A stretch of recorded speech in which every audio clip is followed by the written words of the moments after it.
Hello everyone, मेरा नाम doctor Aditya Jain है।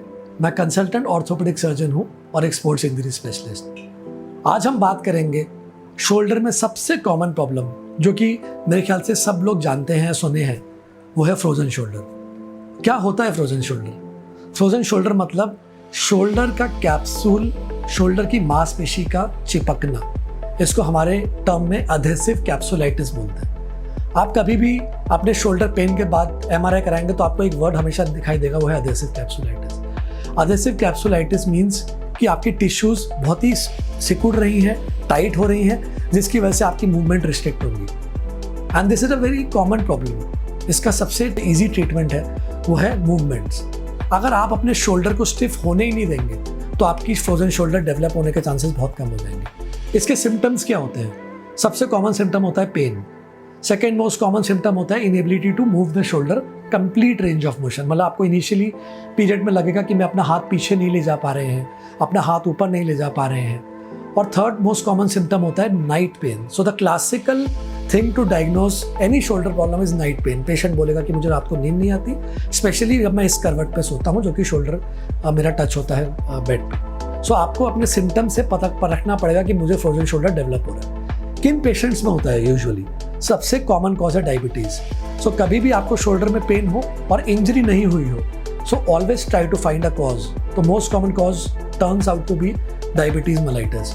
तो डायबिटीज़ या तो डेवलप हो रहा होगा, अगर किसी पेशेंट को है तो वो बढ़ रहा होगा, तो उसको कंट्रोल करें। That is the most common treatment option which you can do. Second is thyroid. अगर हाइपोथायराइडिज्म है तो भी ये अपने आप हो सकता है। तीसरा है सर्वाइकल या नेक रिलेटेड पेन। इनसे भी ये पेन शोल्डर में जाके फ्रोजन शोल्डर कॉज कर सकते हैं। और डायबिटीज़ कॉज के अलावा अगर आपको विटामिन की भी डेफिशिएंसी है, D3, B12, तो भी ये पेन हो सकता है। And last common cause is injury related. अगर आपको इंजरी हुई थी और आपने लंबे टाइम के लिए इसे इमोबिलाइज करा, पाउच रखा, ज़्यादा देर पेन की वजह से अपना हाथ को मूव नहीं किया, तो भी आपके शोल्डर की कैप्सूल टाइट हो जाएगी। अब हम बात करेंगे ट्रीटमेंट के बारे में। अगर ट्रीटमेंट करना है तो क्या है?